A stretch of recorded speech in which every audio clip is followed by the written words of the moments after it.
Olá, pessoal. Sejam muito bem-vindos a mais essa edição do nosso Papo Conectado aqui na Rede de Contabilidades Associadas a Cintijus, a maior rede de contabilidade eleitoral do Brasil. É Guilherme falando, né? Para quem ainda não me conhece, sou o diretor aqui da rede e hoje temos uma visita ilustre, um grande amigo que os caminhos da contabilidade e do direito eleitoral trouxeram, que é o Dr. Flávio. E aqui, como vocês já sabem, né, o objetivo desse nosso bate-papo não é transformar presidentes de partido, dirigentes de partidos em especialistas em direito ou contabilidade eleitoral, mas, de fato, trazer assuntos úteis para o dia a dia, né, para o momento dos partidos políticos. Também quero agradecer a presença de toda a nossa equipe que está nos assistindo, contabilidades associadas, advogados amigos, contadores parceiros, nossos investidores. Então, sejam muito bem-vindos, gente.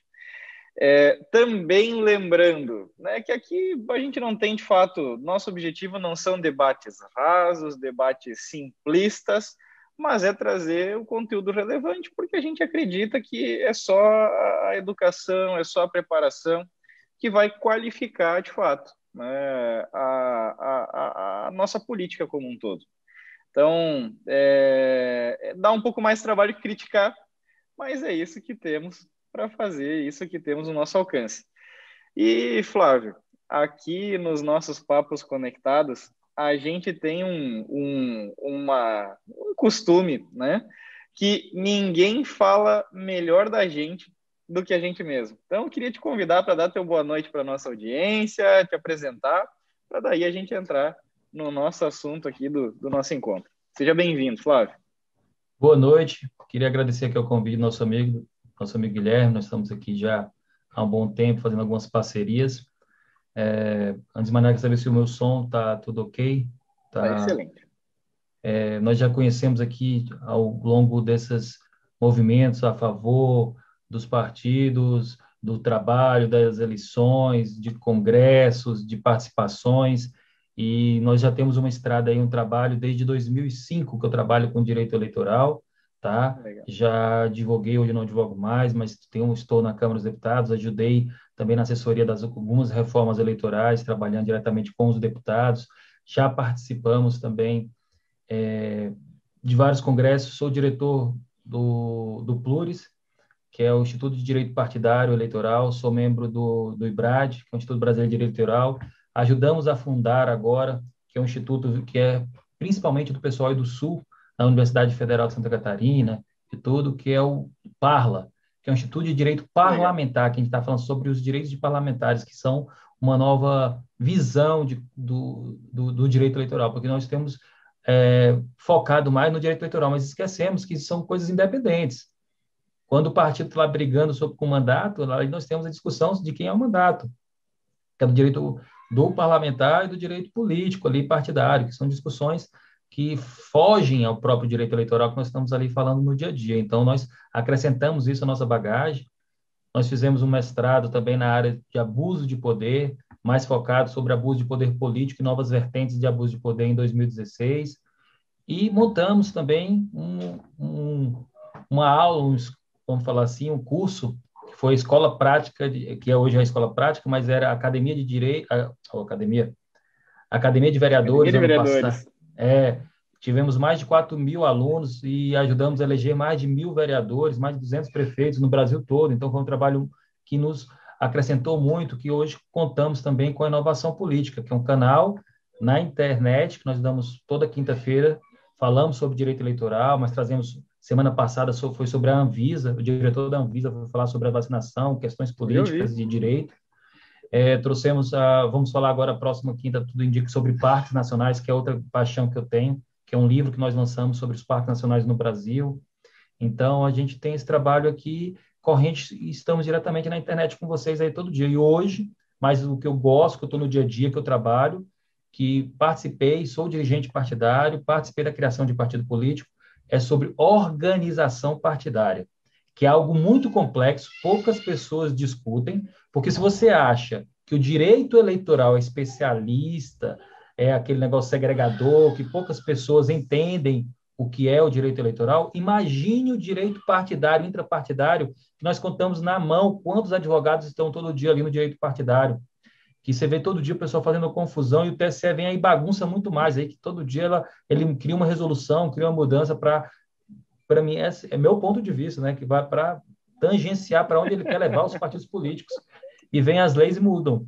E é isso, esse é um dos pontos que nós vamos falar logo em seguida, porque as resoluções que tratam agora sobre a criação dos dirigentes que têm que se preocupar, principalmente por causa da sua prestação de conta, elas são de 2018, a última que foi feita, né?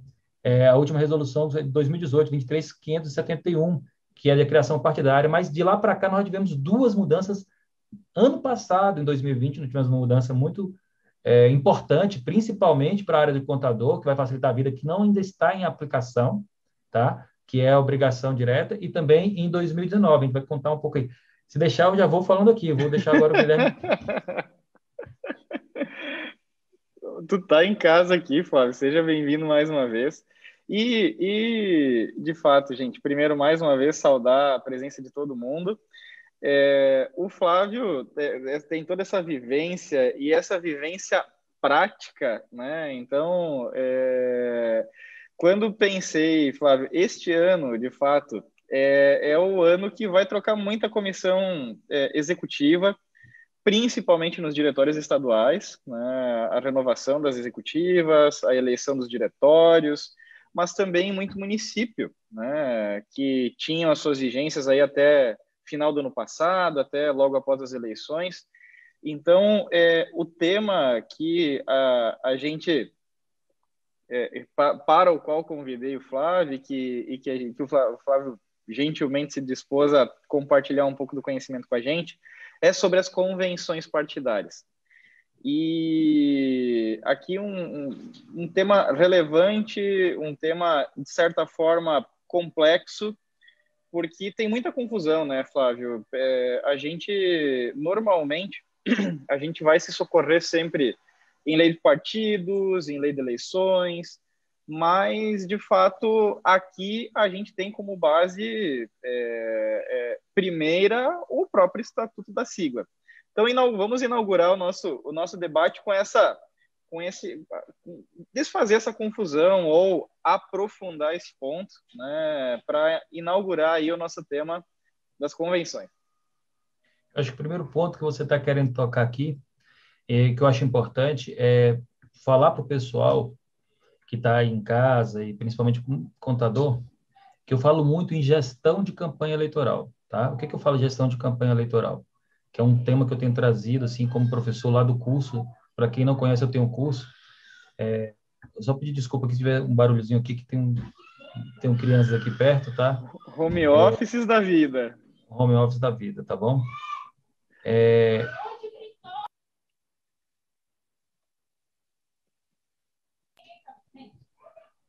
Desculpe. Alguns pontos que eu queria tocar, principalmente sobre a autonomia partidária, e é importante vocês levarem isso em conta, que vocês têm, quem entrou no partido, começar a estudar o Estatuto do Partido. Por quê? Porque, pessoal, a Constituição que fala lá, ela dá autonomia ao partido. Nós vamos para a lei dos partidos políticos, eles dão autonomia para criar a estrutura, e as resoluções, se você olhar na resolução, essa que eu acabei de falar, 23.531, que fala sobre isso, também fala que toda a estrutura é formada no partido. Eles dão alguns pontos sobre o prazo que depois da deliberação que é feita, você vai colocar lá. E é interessante que eu fiz um papelzinho, que mandei aqui até que eu dou lá no meu curso, que eu fiz um levantamento de todos os partidos políticos, de todas as direções, de todos os diretórios, para a gente conhecer um pouco da eleição do ano passado. E o que é que eu descobri? Que é muito diverso, até os nomes que as pessoas utilizam. Você vê um padrão, né, entre órgãos, que é o órgão. Por que eu estou falando isso?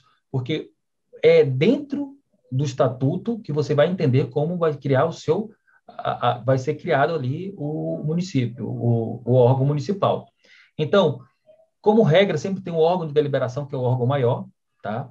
Alguns utilizam o nome de Congresso Nacional, Encontro Nacional, Encontros Regionais, alguns colocam encontros setoriais, são os órgãos de deliberação maior. tem, em regra, cada jurisdição, a nacional, a estadual, a municipal, tem, em regra, um formato de jurisdição, tá? E criam os diretórios, que são órgãos deliberativos mais focados para a estrutura de deliberações políticas. E tem também os órgãos executivos, que são as comissões executivas ali que eles deliberam, tá? No caso, nas comissões executivas, eles fazem as deliberações e, em regra, eles têm isso. Mas, quando a gente vai olhar lá dentro na criação, o que a gente vê? Que eu acho que a maioria de vocês veem aí nos seus municípios, que quem é contador e tudo, que quando você pega o órgão, a maioria é comissão provisória. A maioria dos órgãos é comissão provisória.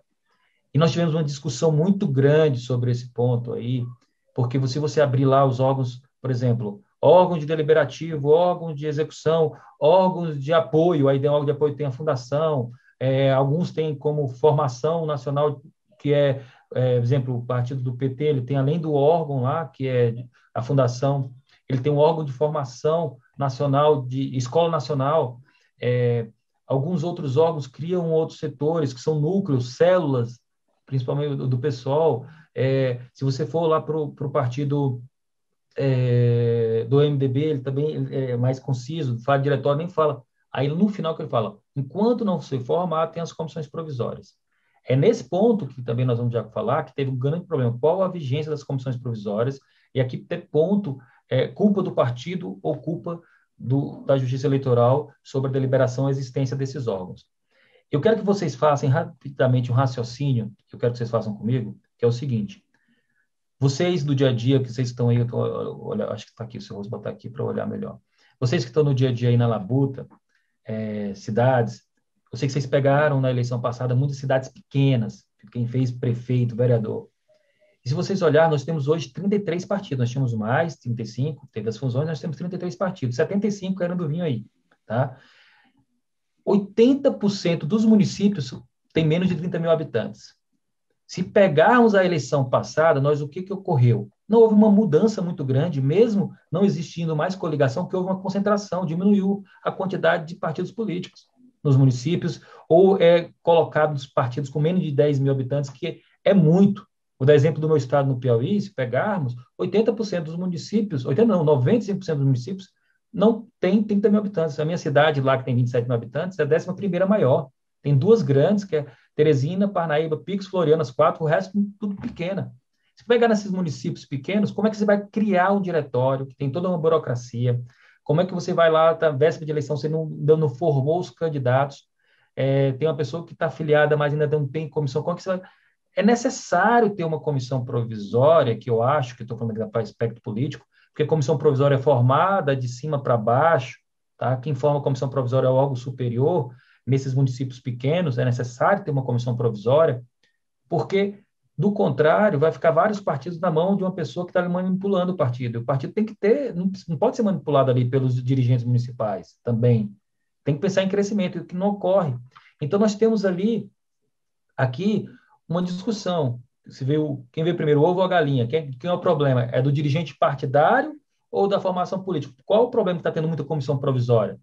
Entendeu? Se você olhar nas grandes capitais, nos órgãos, realmente tem mais diretório, porque já tem uma estabilidade. Nos grandes partidos, que tem vários caciques, já tem diretório, tem menor número de concentração de comissão provisória. Mas para o crescimento do partido, até que tenha um movimento, vai ter comissão provisória. Então, a formação da comissão provisória não é grande problema. Por quê? Porque a maioria dos partidos, eles criaram os meios que é de fácil criação da comissão provisória.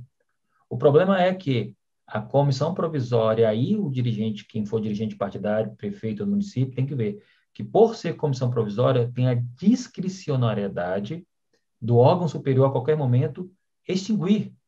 Mas... E aqui, Flávio, até tu me permite fazer um parênteses, mas eu acho que vai ser importante até para a gente posicionar, e até porque esse conteúdo fica gravado depois, né, para a nossa audiência. Define para a gente essa diferença, né, para que todo mundo entenda a diferença que existe entre a comissão provisória e o diretório propriamente dito. Vamos lá. Vou dar um exemplo de número de pessoas. Normalmente, uma comissão provisória, a depender estadual, tem em média até 80, formação de 80. Uma comissão provisória, não, um diretório. E o que é o diretório? O diretório tem todos os órgãos do partido. O diretório, em regra, tem um diretório definitivo, que é um diretório, que é um órgão que delibera no estado ou no município, e normalmente você cria o diretório para depois você criar uma comissão executiva, nomear, o diretório é o órgão máximo no estado, nomeia a comissão executiva, você vai ter mais um órgão. Vai ter o diretório, a comissão executiva no estado ou no município, 2 órgãos no mesmo município, para depois você ter aqueles órgãos de apoio. Alguns partidos se concentram tudo no nacional, certo? Comissão de ética no nacional, concentra tudo lá no nacional. Outros não. Outros podem concentrar em cada estado. Então, você vai ter que criar diretório, criar município. E comissão provisória? A maioria dos partidos, eles têm comissão provisória com 5 pessoas. Vários partidos têm com 5 pessoas. Por quê? Porque ele quer ali criar já facilidade para não ter problema, entendeu? Que como é rápido, está querendo trabalhar, principalmente no município, tem vários órgãos ou vários partidos que criaram comissão provisória com 5 membros. Ele cria e descria ali, troca e destroca, então tem 5 membros. Mas é muito pouco, se você pensar assim, vou ser sincero, eu fui dirigente partidário, fui presidente estadual de partido, tentei criar partido, chegava nos municípios pequenos no estado, eu não achava 5 pessoas para querer ser dirigente partidário. Principalmente hoje, com uma prestação de contas, com as responsabilidades que tem o tesoureiro ou o presidente do prestação de contas, do meu ponto de vista, eu não quero mais ser presidente de partido estadual, municipal, eu não quero.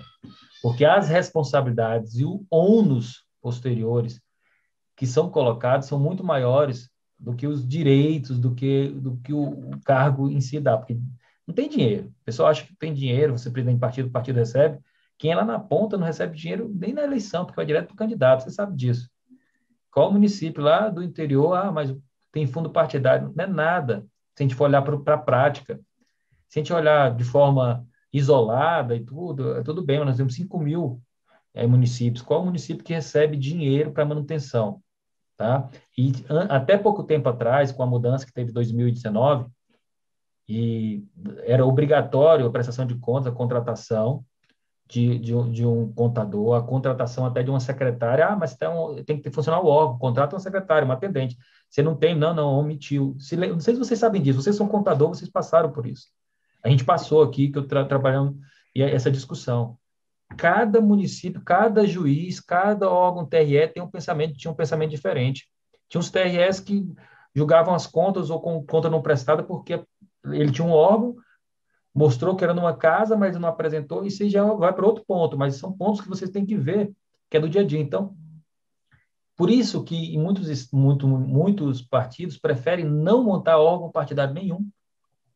E agora que facilitou a criação do CNPJ, que quem vai enviar é o próprio, desde 2020 agora, que é essa mudança que houve na lei, quem vai enviar é o próprio, se vocês não me... 14063, quem não sabe, de setembro de 2020, muito recente essa mudança.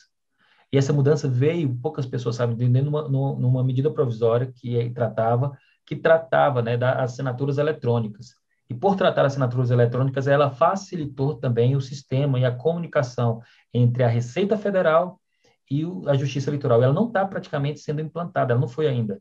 Não houve ainda mudança das resoluções, mas ela tem que ser implantada. Então, quem vai ser responsável, esquece, vai facilitar a vida. Então, você tendo comissão provisória para facilitar e trabalhar, você criou o órgão municipal, você não vai correr. Quem vai correr vai ser o próprio... a Justiça Federal já vai enviar lá para o CNPJ para fazer a criação, para tratar desse ponto. É uma discussão que ainda vai ser feita aí na Justiça Eleitoral, que eu sei que ela não facilita as coisas. Então, vamos ver como é que vai ficar. Com certeza. Não, e de Acho fato, que eu sabe compliquei que... mais, né, do que falei. Mas sabe que, de fato, Flávio, um ponto que tu comentou que é bem relevante, a gente discute muito aqui, e até a gente vai discutir bastante sobre isso na quinta, no nosso ciclo de fortalecimento dos partidos, né? As responsabilidades dos dirigentes, né? Do presidente, do tesoureiro, do secretário de um partido, mas principalmente de presidente e tesoureiro, né? Especialmente para essas questões legais, fiscais, de responsabilidade, né?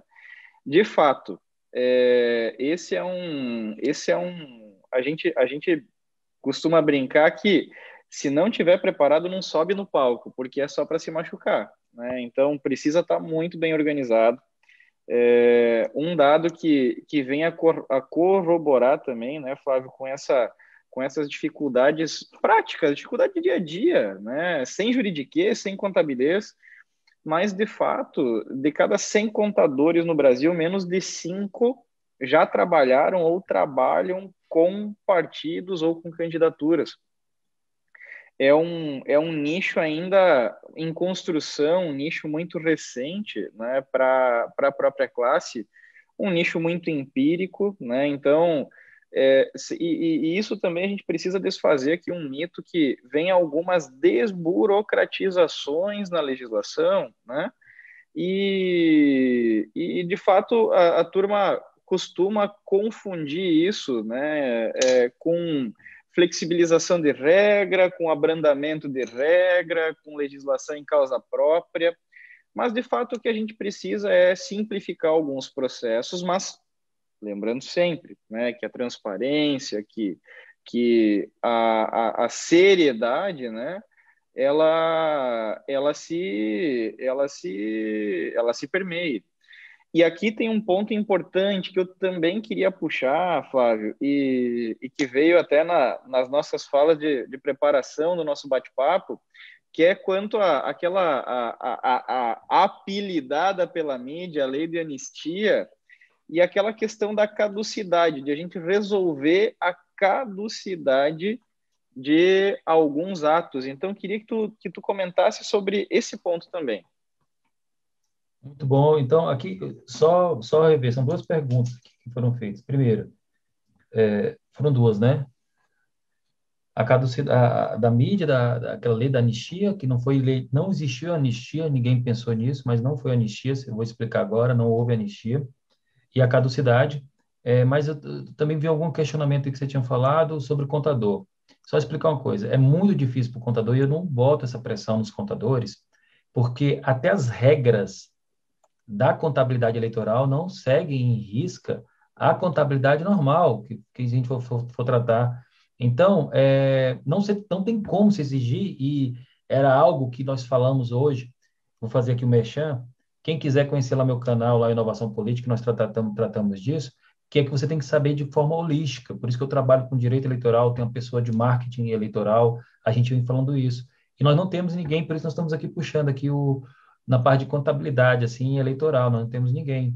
Por isso que a gente está aqui falando muito com nosso amigo Guilherme, porque você tem que trabalhar e conhecer, porque você pode perder uma eleição inteira por problema ou do contador que não falou com o advogado, ou o advogado que não falou com o contador, ou não falou com uma pessoa do marketing. É tudo assim, são tripé que vocês têm que trabalhar numa eleição, e por isso que a gente fala sobre profissionalizar uma eleição, saber como trabalhar isso. Só vou falar esse ponto. Então, quem quiser falar um pouco sobre direito eleitoral, lá no nosso canal Inovação Política, no YouTube, tá? Sobre caducidade. É interessante que, como eu falei para vocês, e aqui eu vou falar um pouco de história, eu vou vir lá no passado aqui para vocês entenderem um pouco do que ocorreu.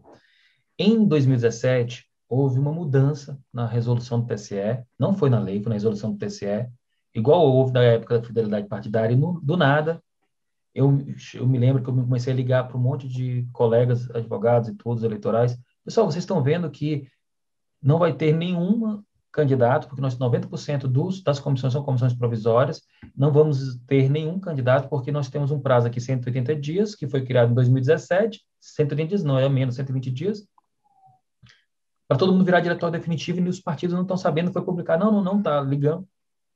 Fizemos, e entramos com uma petição, participei disso aí, entramos com uma petição lá dentro, eu me lembro que eu fui, no dia lá, discutir até com o meu grande amigo, que hoje é advogado, é o Henrique Neves, que participou com a gente lá do curso. Eu bati nisso. Ele participou lá com a gente lá na inovação, eu bati nisso.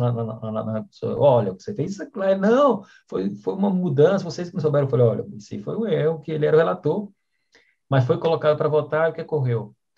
Todo o Brasil, em 2018, eu não ia ter que transformar em diretório definitivo, eu não ia ter candidatura. Pensem nisso. A maioria dos estados tinha que correr, ajustar, todo mundo virar diretório definitivo. O partido que eu trabalhava, ele criava um aspecto objetivo de 2 anos, que era o quê? Ter, no mínimo, o número mínimo de votos para deputado federal, um critério objetivo para você virar diretório. Não é? Era um requisito, ou seja, o estatuto, ele cria requisitos, ele pode criar requisito para você virar diretório. Por isso que tem, às vezes, comissão provisória, para saber se você tem, se você não é aventureiro, se você quer ficar no partido. Então, ele criou o número mínimo de votos. Não teria como, em menos de 2 anos, você transformar em diretório definitivo. Foi uma petição, foi discussão, foi batalha no Supremo, voltou, ninguém resolveu nada. O que ocorreu? Houve em seguida uma mudança na lei, tá? Houve uma mudança na lei. E, apesar da mudança da lei falar que pode partir a qualquer tempo, houve a resolução logo em seguida que emendou, que foi essa que eu acabei de falar para vocês, 23.531, que colocou 180 dias e o outro. Aí veio 2019, por fim, porque 2018 não tem, e a discussão ia voltar agora para 2020, dizendo que a comissão provisória não poderia ficar, ia voltar para 2020. E o que é que ela fez? Ela fechou o ponto e falou assim, são 8 anos você pode ter comissão provisória. 2 mandatos, 8 anos e recondução. Não, o tribunal discutiu, não queria aplicar, discutiu mais uma petição, depois que estava ocorrendo que em vários estados, finalizando, as comissões provisórias não estavam voltando, sendo renovadas e dando problema principalmente para a Receita Federal, que elas zeravam, você tinha que entrar com todo o pedido do CNPJ, e aí que vem.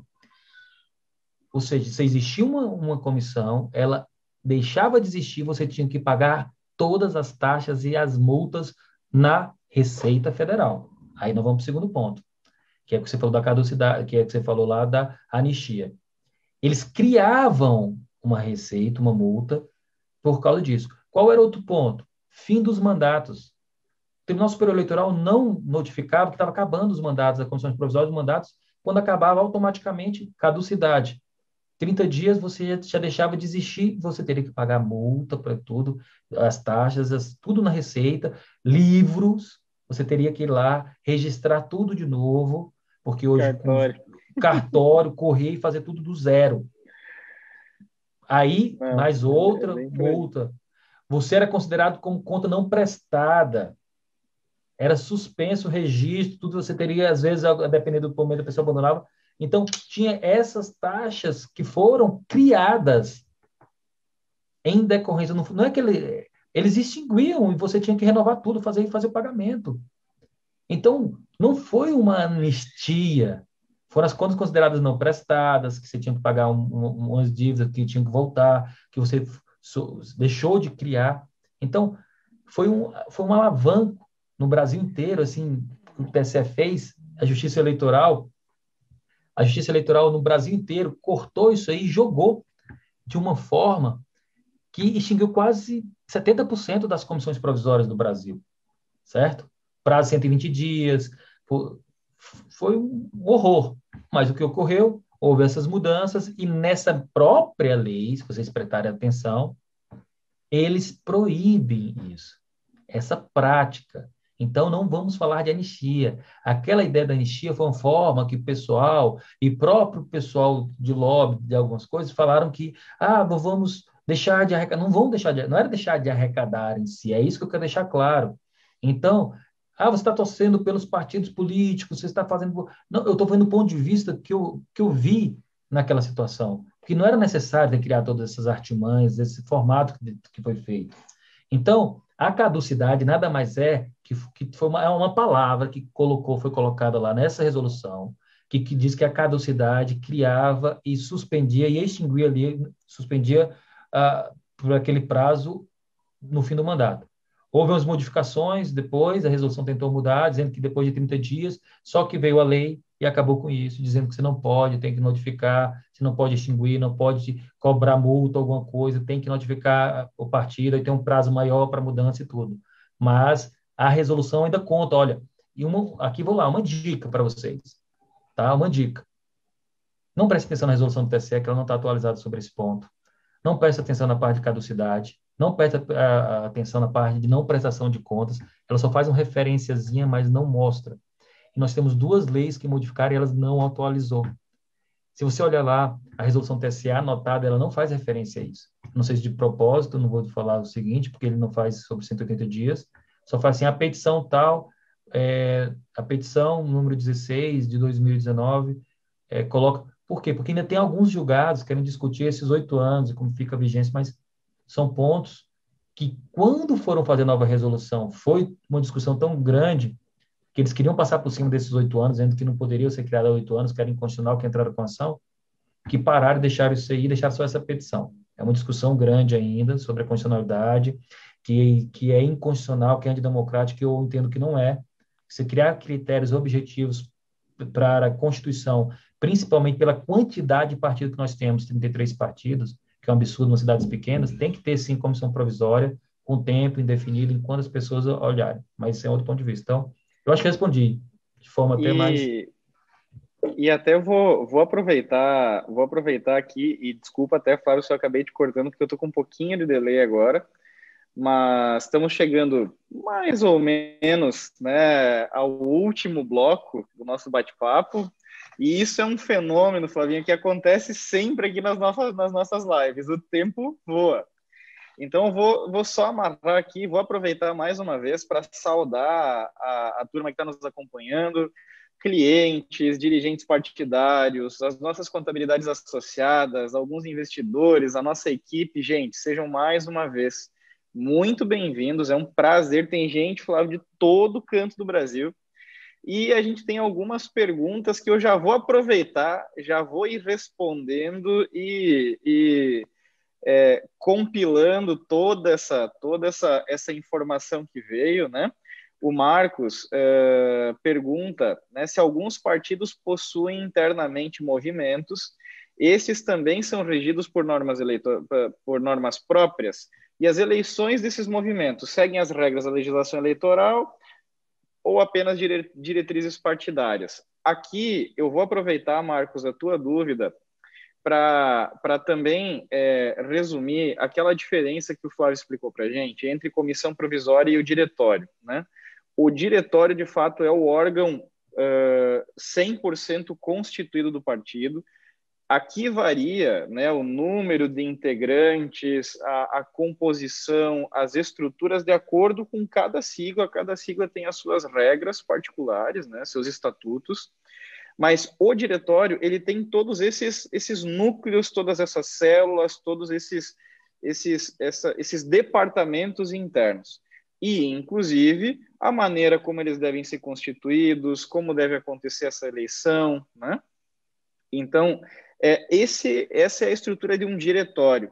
A comissão provisória seria, grosseiramente dizer, como fosse um partido resumido, um partido simplificado, que é o pontapé inicial do partido naquela cidade. Então, quando você está começando um partido, às vezes você não tem aquela quantidade de membros mínima para compor já a estrutura definitiva, né? Mas você vai começar, então, a desenvolver a atividade, a disseminação da identidade, né, daquele partido, dos projetos daquela turma, e angariar, então, seus filiados e os seus simpatizantes. Deixa eu ver aqui. O seu José, eu acho que agora, seu José, eu entendi a sua pergunta, né, sobre os movimentos. Agora que acho que se não respondi, o senhor volta no ponto, tá? Deixa eu ver aqui, deixa eu ver. O Jardel também traz uma pergunta bem legal, que ele gostaria de saber se a lei da anistia enquadra as multas da PGFN. A PGFN, para quem não é tão familiarizado com o tema, é a Procuradoria-Geral da Fazenda Nacional.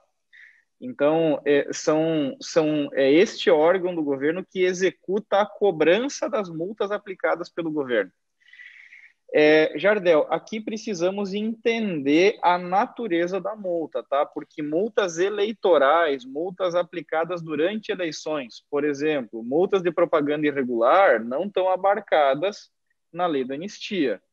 O que a lei da anistia abrange são aquelas multas por atraso de entrega de declarações de partidos com ausência de movimentação, que podem substituir essas declarações por aquela declaração de ausência de movimento. partido que não movimentou nada, né? Não teve movimentação financeira.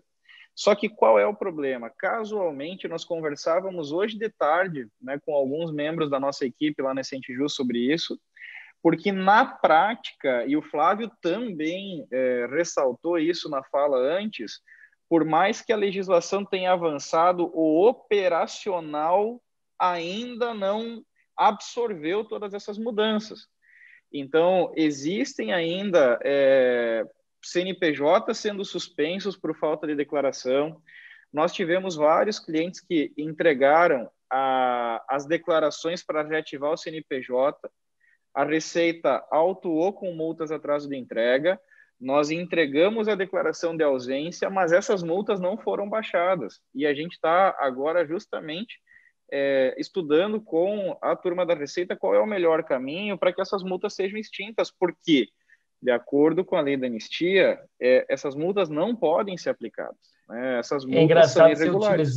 Rapidinho, é engraçado você utilizar essa palavra lei da anistia, porque a única anistia que houve lá, realmente, foi a anistia, se prestar atenção, que é daqueles servidores que era de gabinete e que doaram na época. A doação de filiados que têm cargos, né? Que tem cargos que depois não deixou de ser proibido desde que ele seja filiado ao partido, mas não houve perdão da dívida. Então, foi uma forma de perdoar o que deixou de ser uma ilegal, no caso, né? Que era legal.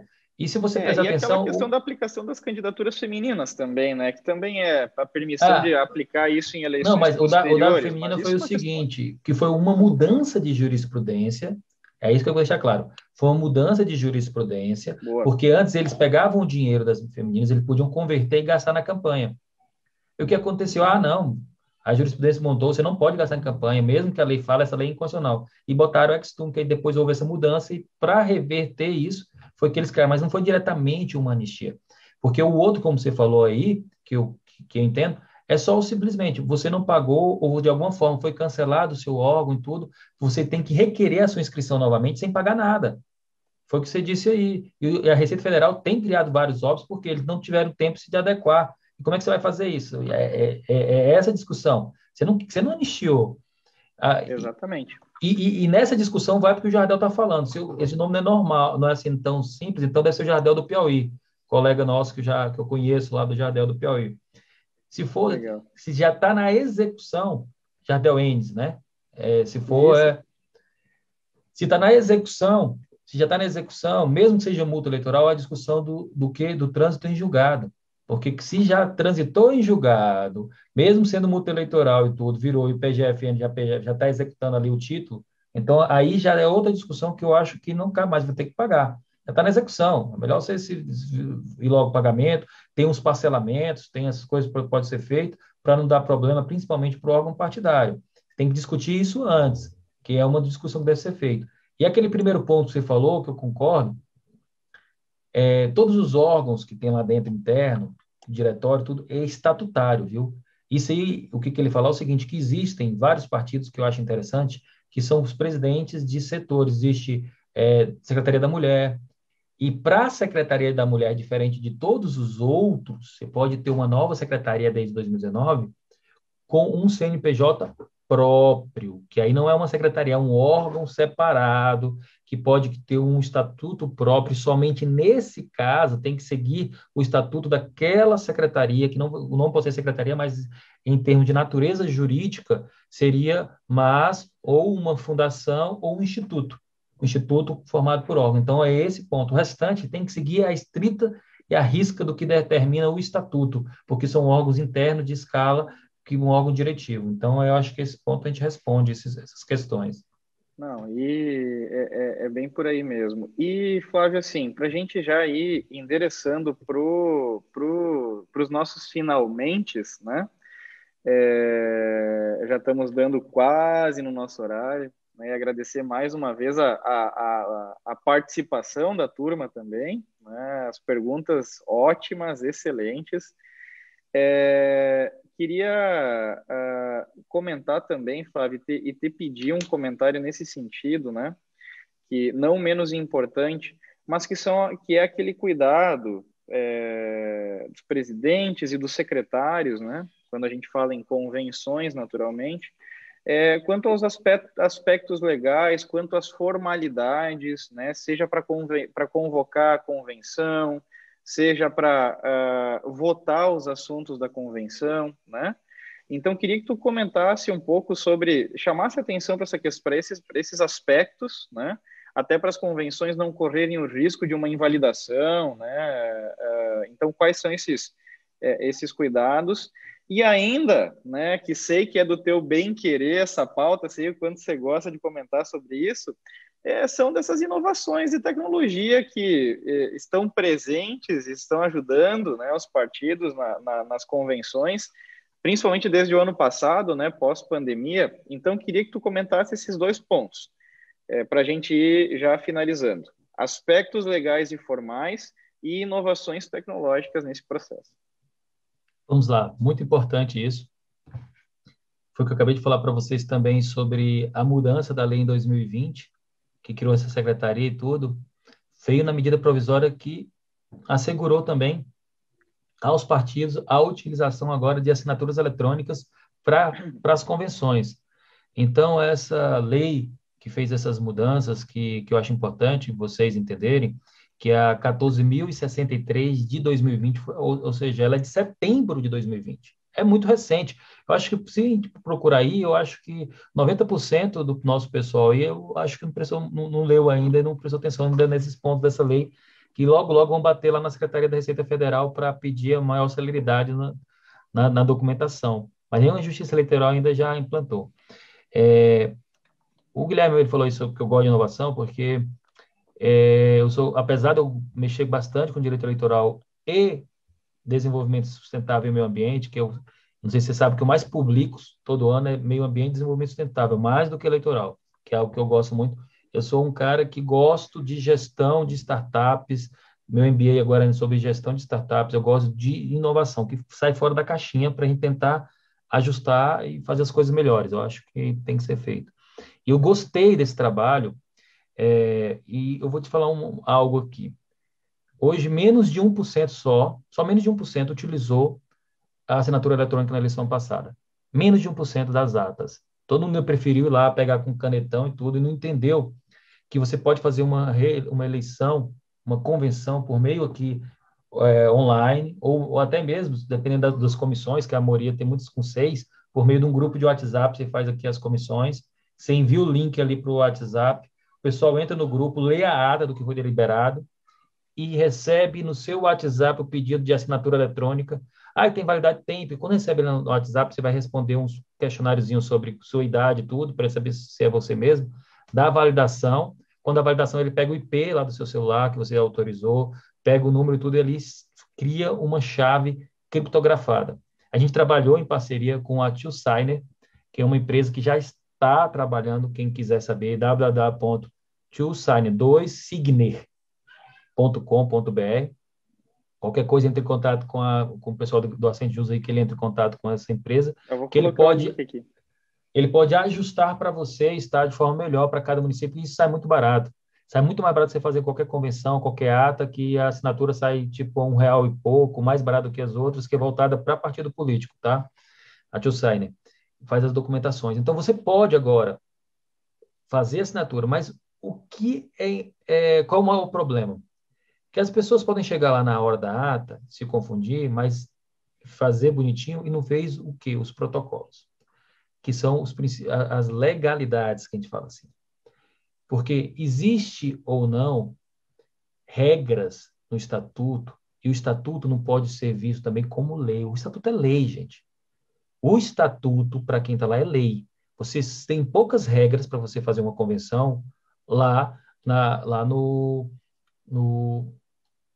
lei dos partidos políticos, tá? Mas no estatuto tem tudo esmiuçado, é um processo que muitos partidos dão uma cartilha. E você sabe o que é que tem mais causado a anulação de convenção? E respeito a coisa simples: prazo de convocação. Então, para nós seguirmos entendendo, você tem que entender primeiro qual o órgão que você vai criar, tá? Normalmente a comissão provisória é mais simples, que já vem tudo feito lá de cima, você não se preocupa com nada.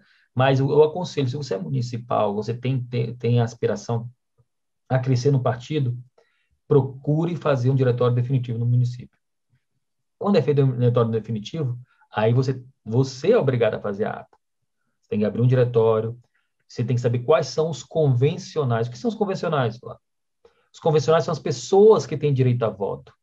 Para cada tipo de convenção, de objeto, para cada tipo de objeto, convenção ou natureza jurídica da convenção, são convencionais diferentes. Se você for fazer uma eleição e o objeto for escolha de candidatos para ali, você pode olhar que alguns partidos colocam convencionais a mais, ou seja, que quem vai deliberar é a convenção, é a convenção. E quando delibera a convenção, não é o diretório no município, tem a participação, às vezes, do prefeito, que tem pessoas que têm mandato, vereadores, deputados federais. Então, você tem que olhar quem são os convencionais, quem tem direito a voto. Porque você escorregou nisso aí, você está com um adversário político, os caras vêm lá e fazem anulação, tá? Anula sua escolha de mandato. Então, você tome cuidado quando você for fazer suas convenções. E o que eu falo? Protocolo. Pré-convenção. O que você tem que prestar atenção? 3 pontos. Pré-convenção. Sempre falo isso. Data e o edital de convocação. Você tem que saber se está anteriormente qual o prazo. A lei só fala em um caso de data, o restante é tudo estatuto. São 30 dias para alteração de estatuto. E tem gente que nem consegue achar isso aí, que está lá no final, nas disposições transitórias, lá da Lei 9.000, lá dos partidos políticos, nas disposições transitórias. E fora isso, não, pessoal, fora isso, só o estatuto vai dizer as datas. Desculpa. E cada data, vocês têm que prestar atenção. Ah, mas se for para tratar de assuntos administrativos, tem uns que botam 24 horas, porque muitos assuntos administrativos têm que passar também, contratação de pessoal, às vezes tem que passar pela comissão executiva. Então, para cada reunião que tem ali no partido político, você tem que ter essas deliberações, tem que ter um livro ata. Ah, mas o livro ata tem que pegar um livro hoje? Não, não. O livro ata você pode ir lá, fazer uma página, um bloco, fazer a abertura do livro e colocar tudo online. Existem deliberações, por isso que eu falo, você pode fazer as atas por meios eletrônicos assinados que vão ficar ali, uma ou duas, 3, reunião tal, tem que ter o padrão e procurar. Então, vamos lá. Primeiro ponto que tem que fazer na pré-convenção. Você tem que saber sobre a data e o edital de convocação.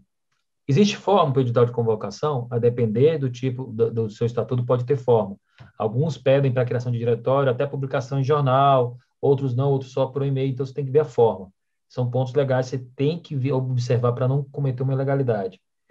Segundo ponto, autorização. Como assim, Flávio? Autorização? Pessoal, 90% dos partidos, para se criar diretórios, tem que ter uma autorização. Eles vão analisar a parte política e discricionária e saber se você tem ali a capacidade de criar um diretório. Tá? Até os partidos mais novos, que dizem que tem uma democracia, eles exigem uma parte política muito maior do que os partidos. Você sabe que se você procurar aí quais são os partidos democráticos, mais democráticos que tem, são os dois maiores que existem. É o PSDB e o PT. São os partidos que têm mais participação, de mais pontos ali. Eu não sei se cria uma burocracia muito grande até para impedir também, mas são pontos que a gente tem que fazer análise de tese jurídica, que é democrático e não é, porque isso, às vezes, é uma discussão que cabe não aqui para esses minutos, mas vamos lá. Então, você tem que saber se você tem autorização. Olha, eu fui presidente de comissão de ética, tá? Nacional de partido. O que eu mais faço é expulsar gente e fazer intervenção em partido, durante a eleição principalmente. E quando eles pedem intervenção, eles pedem para ser intervenção antes da diplomação, para a pessoa não perceber, antes da eleição. Tá? A pessoa é lá, candidata, não participou e tudo. Por quê? Porque não olhou os requisitos. 90% dos partidos, eles queriam aquelas pontos, aqueles requisitos, que é o quê? São brechas, que é a necessidade de autorização. Você tem que analisar o estatuto pormenor. Pô, tem que ter autorização daqui. Aí, porque o lá de cima vê, vamos ver o que dá aqui. Ele não pegou autorização, mas eu não vou impugnar, porque quem é que pode impugnar? Partido contrário pode impugnar uma convenção sua, interna? Em tese, não. Na justiça, quem pode são os próprios filiados que podem impugnar. Por isso, você tem que ter cuidado com esses amigos ali dentro. E terceiro ponto, que eu acho que é interessante você olhar antes, são os critérios objetivos. Que muitos partidos criam critérios objetivos que você tem que saber se você alcançou. Se não alcançou, você faz o seguinte, olha, não alcancei, mas eu quero uma autorização por escrito do presidente nacional, do presidente estadual, tudo que posso criar o diretório, tendo em vista que eu não passei pelos critérios objetivos. Por que eu falo isso? Porque, em tese, você entrou no SIGIP, Você jogou as anotações, em 30 dias, se a gente vai na impugnação, tá ok. Você vai poder abrir conta, porque você vai imprimir lá que as anotações estaduais e municipais, diferentemente do outro que tem por lei a obrigação do registro, essa atual foi cancelado o registro e agora, com a nova lei, tá? De 2020, se vocês prestarem atenção, não é mais necessário o registro. Quem faz a informação para a Receita Federal, quem faz tudo é o próprio Justiça Eleitoral, não precisa mais do registro em cartório. Se você olhar o artigo que foi substituído, foi esse. Então, as anotações não precisam, isso é muito importante. Vocês não estavam sabendo. 23 de setembro de 2020. Nem tese, você não precisa mais registrar lá os nomes, tudo quem vai enviar para a Receita Federal, para o CNPJ, tudo vai ser a própria Justiça Eleitoral. Justiça Eleitoral. Você imprimindo aquele ali, você vai lá abrir sua conta. Então, pronto. Mas aí, você tem que criar os critérios, porque a discricionariedade, o que foi debatido, você não consegue, a ata internas corpus, você não consegue discutir judicialmente. Mas esses pontos, e são esses pegas que ficam, pegas que eu falo, que é para pegar aquela pessoa desatenta, que o partido está ali só sondando para saber se não vai cair na casca de banana. Estou falando isso que eu tenho 14 anos. 14, meu Deus do céu. 16, 17, que estou ficando velho. 17 anos só disso. Estou ficando velho, cabelo branco aqui. Então é desse ponto que nós estamos falando, viu, Guilherme? Eu acho que te respondi, eu acho que você queria que fosse respondido, né? Não, com certeza. E, Flávio, são pontuais 10 para as 8 agora. E nossos encontros aqui, os nossos bate-papos duram mais ou menos em torno desse tempo. Então, vou te pedir para deixar o teu abraço para a turma, para daí a gente partir para o encerramento. Em primeiro lugar, eu queria agradecer, Guilherme, por essa parceria que nós temos aqui sempre feito, trabalhando. O Guilherme foi um parceiro muito grande lá da nossa academia de vereadores, lá que nós fizemos nossos candidatos, nós chamamos aqui porque nós confiamos nesse grupo, nós sendo jus, nesse formato dele de contabilidade, porque eu acho que nós temos, e é isso que me trouxe, tá, para essa tentativa de profissionalizar a campanha eleitoral. Mostrar que a política não é bicho de sete cabeças, não estão aqui pessoas mas também tem pessoas técnicas, pessoas responsáveis, pessoas que querem fazer a diferença. E muitas vezes as pessoas, eles trupicam, essa palavrinha do Nordeste, eles trupicam por não conhecer o direito eleitoral, não conhecer propaganda eleitoral e não conhecer a contabilidade. É o tripé de toda eleição. Hoje eu falo para todo mundo, esses dias estavam comentando, olha, um grande partido contratou um marqueteiro. Eu falei, marqueteiro é coisa do passado. Está à prova da última eleição. Você tem que saber trabalhar uma gestão eleitoral de longo prazo, de fortalecimento, que a gente usa lá para quem quiser conhecer, inovação política hoje, nós temos um método de trabalho, que é o L2C, liderança, causa e comunicação, e de longo prazo. Se você tiver uma liderança, uma causa estabelecida, uma comunicação segmentada com o seu eleitor, com o seu público, daquela causa, do seu trabalho, de forma gradual, você vai para frente. Nós temos, e nisso que nós estamos trabalhando com inovação, nós temos instrumentos que trabalham diretamente com CRM, que eram para empresas, estamos voltando isso para cá. Tem os robôs agora de arrecadação, nós temos que trabalhar para causas, que eu tenho conversado aqui com o Guilherme para botar para nossas causas, porque as causas em si, nós estamos ensinando o pessoal a criar ONGs, organizações, ou MEI. A sua causa você pode trabalhar, desde que não faça o pedido explícito de voto, desde que não seja um trabalho. Só lá, próximo ano, que você vai saber se vai ser candidato ou não, ou então em 2024. Mas o que custa você hoje se dedicar a uma causa? Por isso que a gente trabalha com esse método, para mostrar que só lá na frente a política é um passo a mais de quem é um líder, que tem uma causa e tem uma comunicação bem feita. Então, dentro desse tripé de comunicação, de campanha eleitoral, você tem que ter uma assessoria contábil de respeito, que esteja integrado com o pessoal do direito eleitoral, que esteja integrado também com a sua comunicação. Por quê? Porque tudo está ligado ali. Então, é o tripé. Tudo que sai de receita e entra, você tem que colocar, tudo que for prestado conta, tudo que você tiver de propaganda, Facebook Ads, Google Ads, Native Ads e todos os outros formatos. Então, tudo você tem que saber trabalhar. Para ter uma gestão, você tem que ter uma visão holística e conhecer um pouco de cada. O que eu sei do direito eleitoral e o que sei da prestação de contas. Prestação de contas eu sei só do que eu leio na lei e dos problemas que são repassados do dia a dia. Então, eu tenho a prática. Eu não tenho um conhecimento contábil. Mas o que é que eu tenho visto? Que se a justiça eleitoral empregasse na contabilidade dela hoje, do próprio TSE, eles não teriam as contas aprovadas. Por exemplo, o no-show, tá? E é isso o recado da... O no-show, que reprovou muitas contas de partidos políticos de pessoas que viajavam de avião e tudo, e os partidos eles eram obrigados a devolver o dinheiro dos candidatos, das pessoas que não voaram, perderam o avião, mudaram e tiveram que pagar multa.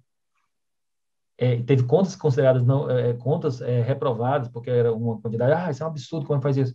Se pegar da Justiça Eleitoral dos servidores, dos ministros que fizeram isso, é o dobro em porcentagem. Isso é um exemplo claro de como a gente tem que saber trabalhar aqui. Eles não utilizam o mesmo critério para prestação de contas. Então, é essencial ter um bom contador. Eu acho que estou falando demais, que eu gosto de bate-papo, se deixar aqui eu converso a noite toda. Por isso que eu restringi, porque, por exemplo, quando lá É no meu uma pena que bate-papo, a gente não possa conversar a noite toda, né? quinta-feira agora, por exemplo, toda quinta-feira eu tenho 9 horas da noite.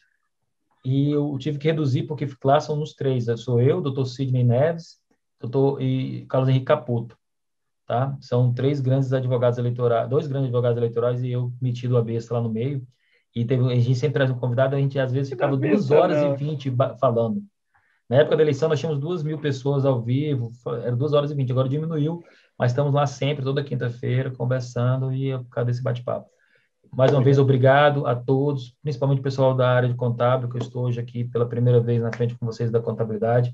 Eu sei que não agreguei tanto, porque a contabilidade é uma coisa muito mais. Espero que. Quinta-feira, eu acho que nós estamos juntos de novo, né? Quinta-feira. Quinta-feira Exatamente. estaremos juntos. Um abraço, meu amigo.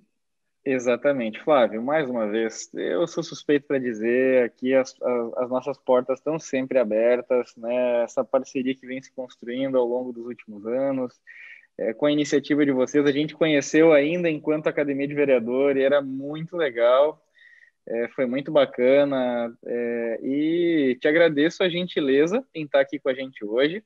Lembrando a todos que nos assistem que nesta quinta-feira nós teremos mais um dos nossos encontros do que a gente chama de ciclo de fortalecimento dos partidos políticos, né? Então, você quer fortalecer, que quer organizar melhor o teu partido, ou mesmo você que gostaria de ver partidos mais organizados, né? Porque uma coisa que a gente diz aqui, Flávio, muito, e tu tocou na tua fala agora há pouco, por que é que um partido não pode chegar ao ponto de ser exemplo de gestão para outros tipos de entidade? Assim como hoje a gente olha para outros tipos de entidade para trazer boas práticas para os partidos. Por que não pode ser o oposto, né? Basta a gente começar a trabalhar, basta a gente querer, né? E mesmo trazer mais segurança, né, para os nossos dirigentes, principalmente para os presidentes, para os tesoureiros, para os secretários dos partidos, para que as coisas já é uma atividade voluntária, né? E daí a gente ainda se incomodar não faz nenhum sentido. Então, gente, mais uma vez, agradeço a presença de todos. Fica aqui o convite e spoiler, tá? Aproveitem que as edições gratuitas do nosso ciclo de fortalecimento estão chegando ao fim. Nós iremos ainda mais algumas semanas com a realização sem custo, então corre lá. Se ainda não participou, se ainda não se inscreveu, nós vamos deixar o link de inscrição aqui nos comentários. Não deixe de participar. Manda esse convite para todos os amigos da política, né? Para todos os amigos, seja vereador, prefeito, dirigente partidário, membro de partido, mande para a turma para que eles venham participar com a gente. É nessa quinta, às 19 horas. Gente, obrigado pela presença de todos. Este foi mais um Papo Conectado, hoje sobre convenções partidárias, com esse meu querido amigo. E essas são as contabilidades associadas a Sentinjus, digitais, precisas e inteligentes. Gente, uma ótima semana a todos. Nos vemos na quinta-feira. Flávio vai estar com a gente de novo. Aquele abraço, gente.